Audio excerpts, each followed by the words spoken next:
Welcome to Brighter Rays. This week is Luke 2:7, and it's called No Room for Christ. We're doing a Christmas lesson this year, and so let's jump right into it.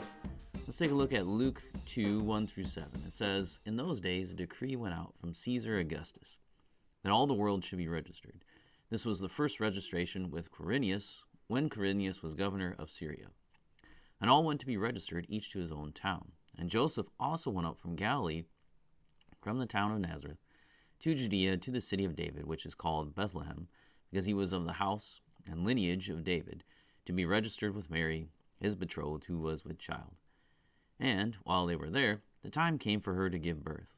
And she gave birth to her firstborn son, wrapped him in swaddling cloths, and laid him in a manger, because there was no place for them in the inn." Now, we've all seen the Christmas pageants or movies where Joseph and Mary arrive at Bethlehem alone in the middle of the night. We see them make their way over to the Bethlehem Hotel and knock at the door. A gruff innkeeper answers the door and yells at the young couple, "We have no room." Interesting, isn't it? There's no mention of an innkeeper in the biblical account we just read. Where did he come from?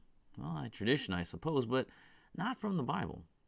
It has been argued that the inn actually referred to the upper room of the house where the human occupants would live, while the first floor was where the animals and other necessary work would have to be done.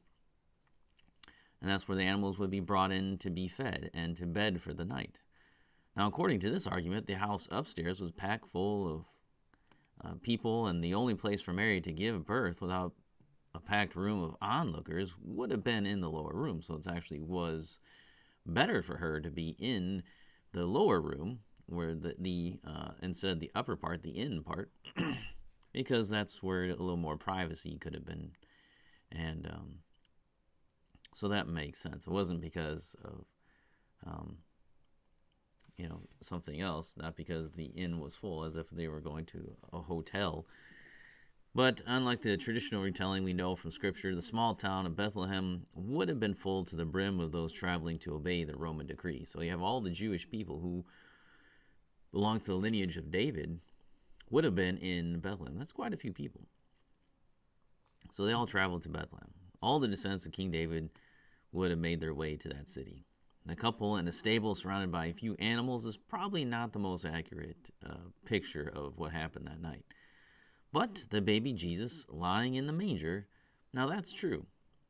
As it says in verse 7, there was no room for Joseph, Mary, and the newborn Jesus in the inn, and so the baby was laid in the manger as a makeshift crib. There was no room. That was the truth.